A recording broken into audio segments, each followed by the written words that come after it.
Money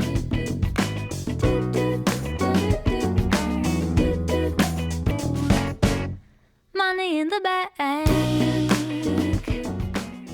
Hey Brett, how's it going this week? Good, Ange. How are you doing? Good. Well, that means it's another episode of Money in the Bank, the podcast where we talk about all things related to personal finance and a lot of shenanigans that we get up to. That's right.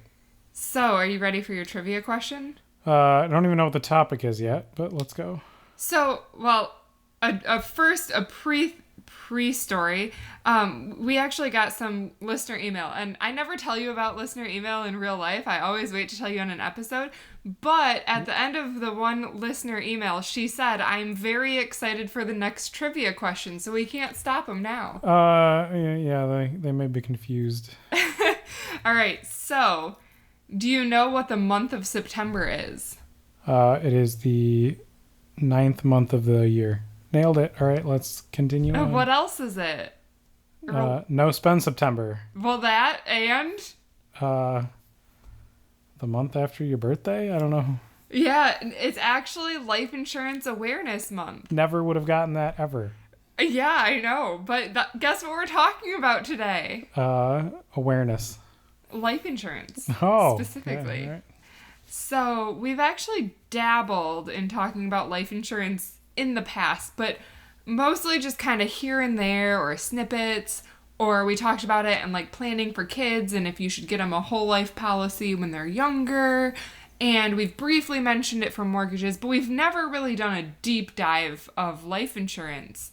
So I figured why not now, the month that we're supposed to be raising awareness for it, right? Yeah, I mean, and it's a good thing to talk about. I mean, we're a little bit more experienced in this. You are way more experienced in this. Like, I'm just dipping my toe in the water a little bit. But I bet, like, anybody that I know, I could go into a room and say, you know, raise your hand if you have ever bought life insurance, and probably one person would raise their hand. Or very few people I know, I think, have ever like gone down that road and have like taken care of it. Yeah, no, I agree. And yeah, I would say if you're dipping your toe in the water, I know you love your analogies, then I'm like jumping in off the high dive. My backstory is, you know, I've mentioned it many times, my dad's a financial planner.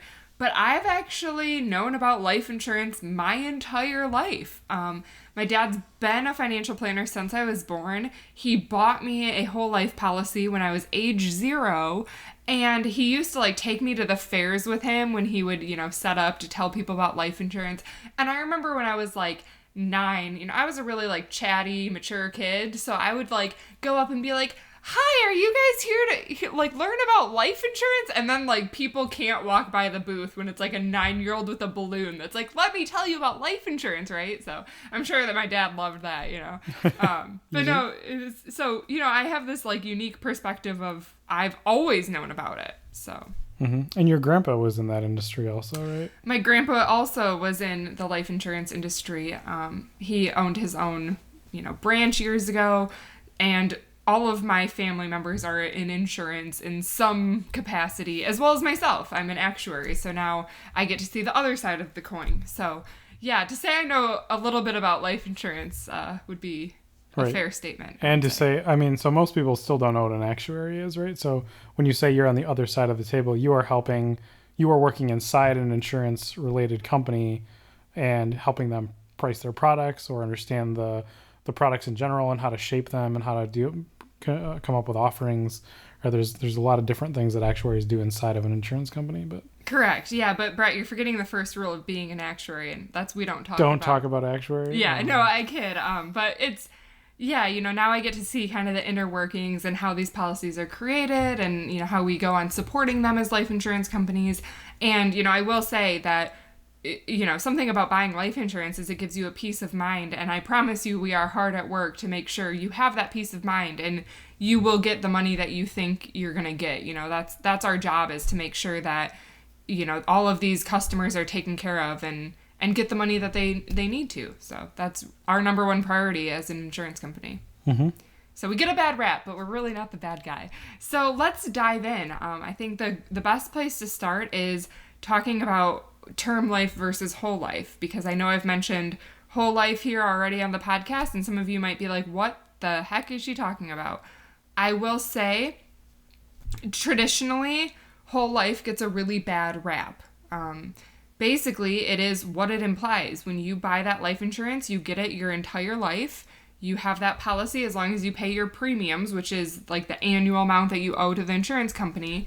You have that insurance forever at the rate that you locked in at originally. And you have it until, you die or you turn, I think, 120 now. So if you lived 120, they pay you anyways, which is kind of fun.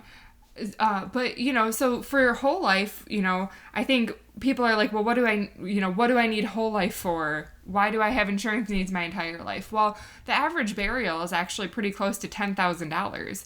And, you never want to think about your own mortality, but when you do die someday, do you want that burden to be passed on to your loved ones? And for, a few dollars a month, sometimes it's that cheap, you can not have to pass that burden on, which is a pretty special thing. And so in a whole life policy, you said you've had one since you were age 0, right? Yes. And what's the difference between if I went to go buy one now in my, early to mid 30s or versus my 60s? You will pay a lot less the earlier you buy a whole life policy. So, and there's different ways you can structure the payment. A lot of times you can do a lump sum where you pay everything all at once. Another really common plan is a 20-year payment. So you pay once a year for 20 years, or you can pay over the life of the contract. So that'll just change your payment amount. But, the earlier you buy it, the cheaper it is because it's based off of your mortality. So if you buy a whole life when you're, 99 and you're not projected to live much longer because that's a ripe old age, it's going to be very expensive for you because the insurance company is going, hey, you're going to get this payout, next year, right? Versus when you buy it at age 0, the insurance company is looking at that saying, hey, you're really low risk because you're a newborn and you're expected to live till you're 85 and, so your insurance is a lot cheaper. So the earlier you get it, the cheaper it is. And I think the important thing to remember is you don't have to get a lot of whole life. So you can get a $10,000 policy or a $25,000 policy, and that will cover most of your end-of-life expenses. And then, some people get a little bit higher amounts. I personally have a little bit higher amounts, and I know we got you higher amount. And the reason for that is kind of all end-of-life planning. So you can do some cool things with it because they're tax-free vehicles where, my grandpa was in a nursing home and you have to spend down so much money for Medicare to kick in and of your personal assets. Of your personal assets. But that way his gift to my grandma was kind of, he got to preserve this amount that when he passed away, he knew his wife would be taken care of. And that meant a lot to him to know, his wife could continue to live in her home, where her apartment, after he passed away. That I knew that was very important for him. So that's the big two things that I kind of always emphasize with people with whole life is you want to cover your end-of-life expenses, which is your funeral. You don't want to pass that burden on to people. And maybe you want to leave a legacy for your loved ones. I think because we've talked about it my entire life, that's kind of something that I don't think it's very morbid to talk about. I think it's actually kind of reassuring to know if I die, my loved ones are taken care of. And I think that's a really peaceful thought for a lot of people. Right. And that's kind of what insurance is in a nutshell, right? Whether it's from natural causes or whether, you get smacked by the bus on the way to work tomorrow, right? Something like that. Yeah. So either way, it's literally an insurance policy against, paying out for your family members or for somebody else in the event that something bad happens to you, right? Yep. That's the goal. That's what we want people to take away from buying insurance. Yes.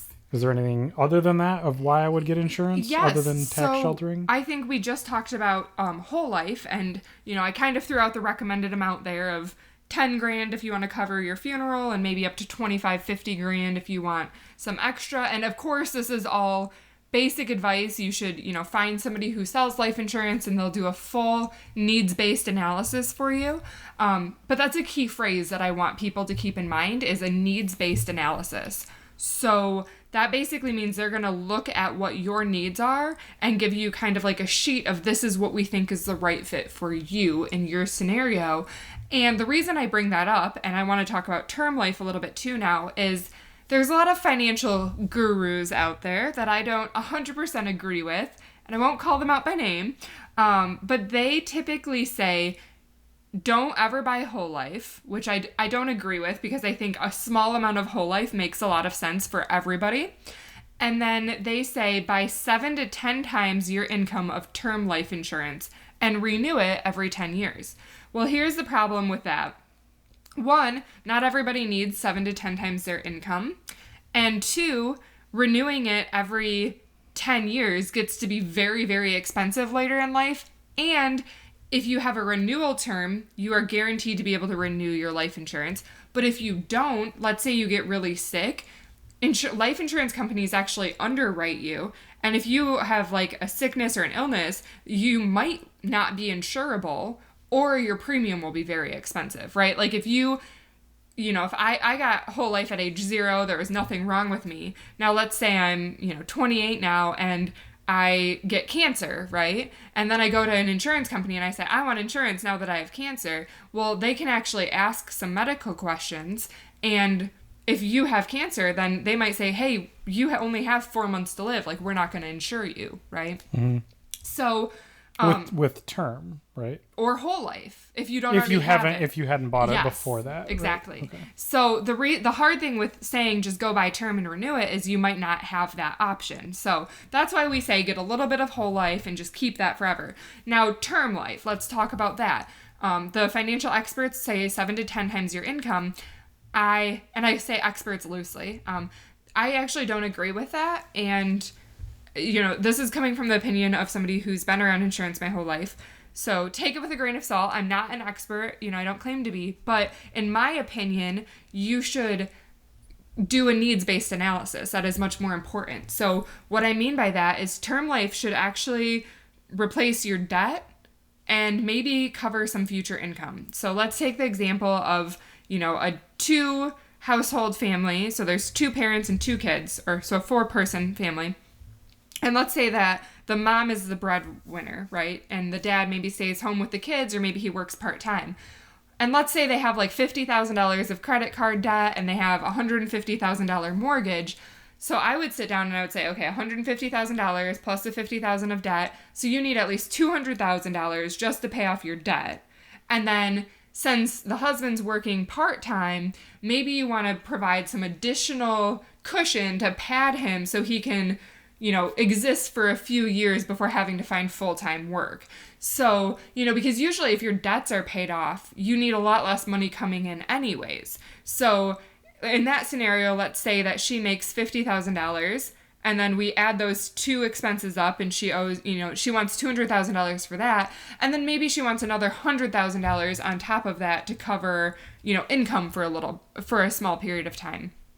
Well, that right there is, 6 times her income. That's $300,000, not 7 to 10 times. Mm-hmm. So I think sometimes when people hear the 7 to 10 times, that actually makes them a little scared, and then they're looking at needing this $1 million of term life, and all of a sudden it's too expensive, and they're like, I can't afford that. Well, maybe you don't need to. Maybe write down, at the end of the day, even if she could only afford $200,000 worth of insurance, then her husband, at least, in the event that something happens to the breadwinner of that family, all of the debt's paid off, and he can still likely keep the house and keep his kids in that home, right? And so I think that's what we mean by doing a needs-based analysis. Okay. Yeah, and that makes sense, because why would a multiplier work for across like all economic demographics and stages of life? Your income is going to change, your expenses are going to be a little bit more regulated. There's just 2 totally different values. So, right, why would I have insurance that's going to cover my expenses or my debt based on my income, which, right, it shouldn't be a full replacement. It shouldn't be a 7 to 10 times replacement of that necessarily.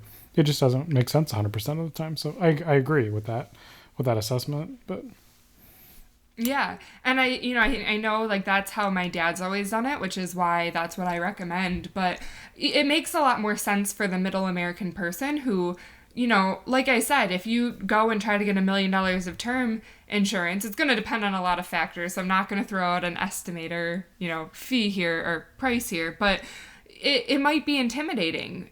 But if you can cut that by, 80% and get $200,000 of term insurance, that might go a really long way for your family in the event that something happens, and it's so much cheaper. Right. So who would you trust to do kind of that needs-based analysis? Like who should you talk to about this? Should I go to any random popular insurance company? Should I go to a broker?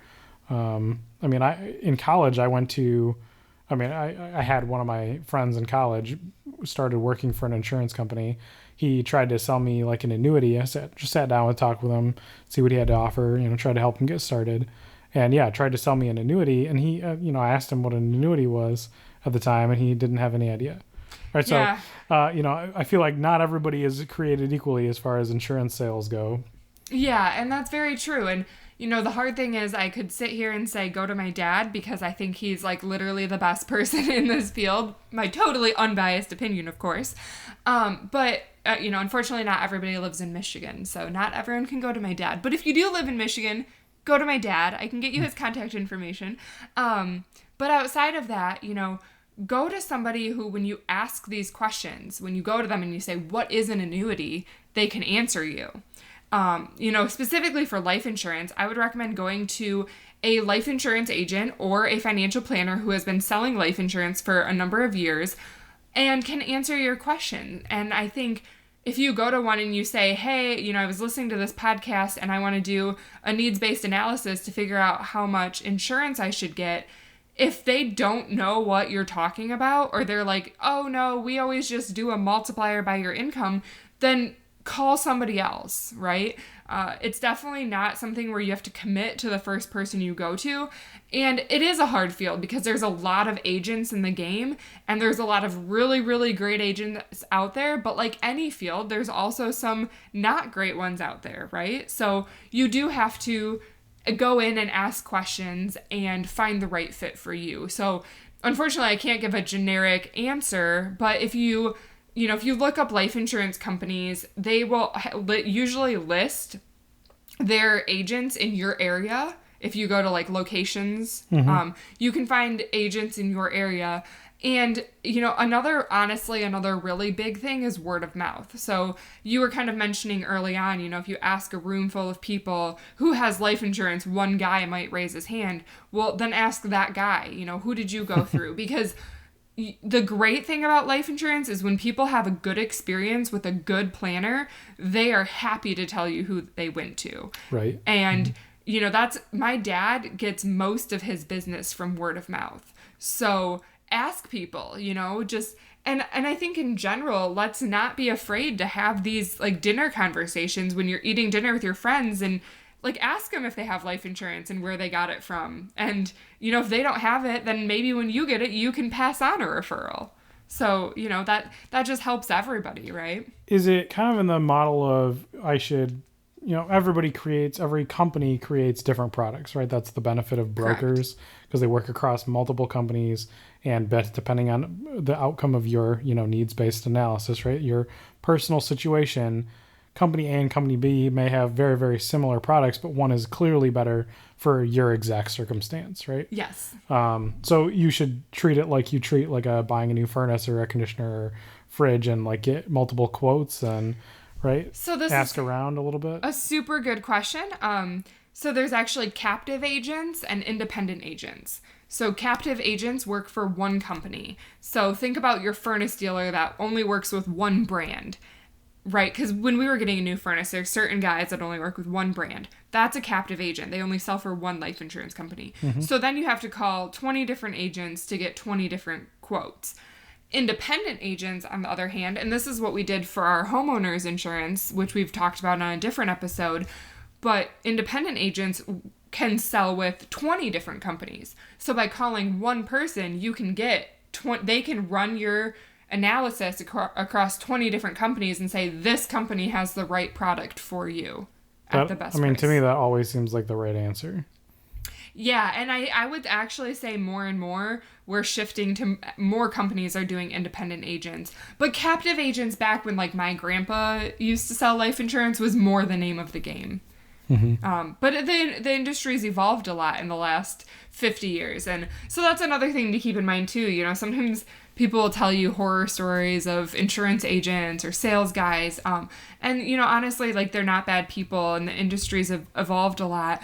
And usually the problem comes down to people have a bad experience when they don't know what they bought, and then they feel like they got screwed, right? And so my biggest thing is continue asking questions. That's what your agent is there for. That is their job, is to make you feel comfortable and secure with your decision, and honestly do long-term financial planning to make sure you're set for life. And make sure you feel that way when you walk out of that meeting. You know, you don't want to walk away feeling like, oh, I don't exactly understand what I just bought. You know, you actually did the right thing sitting down with your friend and saying, well, what is an annuity, right? And if he can't answer that, then he shouldn't be selling it and you shouldn't be buying it. Right, yeah.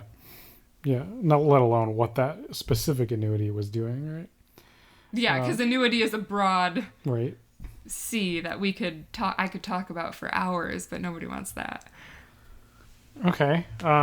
So is there anything else we should know about insurance, specifically, you know, life insurance? I don't think so. Should I do a quick recap, maybe? Sure, that'd be good. Okay, so we talked about whole life and term life. Whole life is something you have forever. Term life is what you have for a period of time. Whole life... I was going to ask, whole life, we didn't clarify... You only pay for a certain amount of time. You don't pay for the entire life of the policy, which is forever. I did mention that. Oh, you did? Okay. Yes, so you can either pay a lump sum, you could do a defined period, or you can actually pay over the life of the contract for certain random So if I get when I'm 0 years old, right, I could pay for it for 20 years and then I'd have it for the entire rest of my life. So a lot of parents buy kids policies and they actually do an 18-year payment plan so that when the kid graduates from high school, they're like, all right, you're done. You have insurance forever. Okay, yeah. So that's a very common thing. So, yeah, whole life, term life. Term life you can have for a period of time. You can get 1-year term, 10-year term.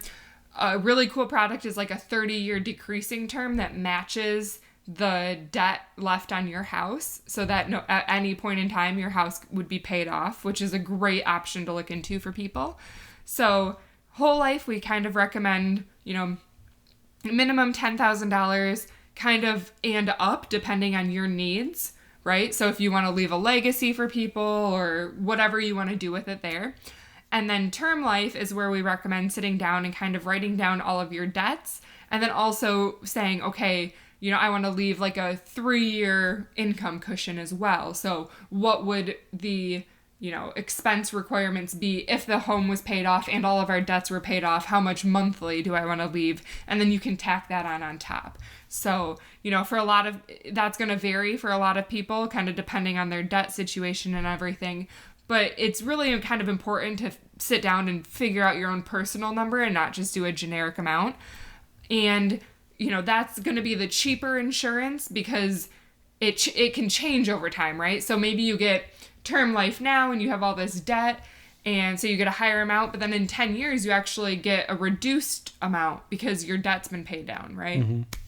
So that, you know, that's another really cool product that you can do a lot with. Having both is part of a whole complete financial picture. I did want to mention, we won't really do a deep dive, there are other types of insurance out there. There's a universal life and a variable universal life, which without getting into too much detail, those are essentially whole life contracts, but they can grow like with the market in tax deferred accounts. So that can also be part of successful financial planning for your complete picture, depending on your goals. But that's where agents can provide a lot of value add when they can kind of look at your scenario and recommend some of these more complex products. Right. Yeah. So that's like a more of an investment strategy, right? Rather Correct. than like safety net type thinking. Right. But one caveat with universal life that I did want to mention that I feel like me and my dad talk about a lot is if you don't need the life insurance aspect of it, then it's not necessarily a good investment, right? So you have to need the insurance piece and then you get like the investment bonus, you know? Okay. So just like a little point there, and that piece of advice will apply to maybe like 1% of our listeners, but that 1% is going to be helpful. Those guys that are trying to game the system and don't need life insurance. Yeah. But all right, I think that covered most of it. If anybody has any questions about life insurance, I am happy to answer them. I know it's a confusing topic for a lot of people, and luckily it's not for me. So ask me questions and I'll, help you out for your scenario. All right, thanks guys. Thanks guys. Hey guys, thanks for tuning in to this week's episode of Money in the Bank. Make sure to subscribe to us on the iTunes or Stitcher app so that you get weekly alerts every time we post a podcast. Or if you want, you can visit my website, moneyinthebankpodcast.com. And if you want to reach out with any questions or further comments, please email me at Angie@moneyinthebankpodcast.com. I look forward to hearing from you. Money in the bank.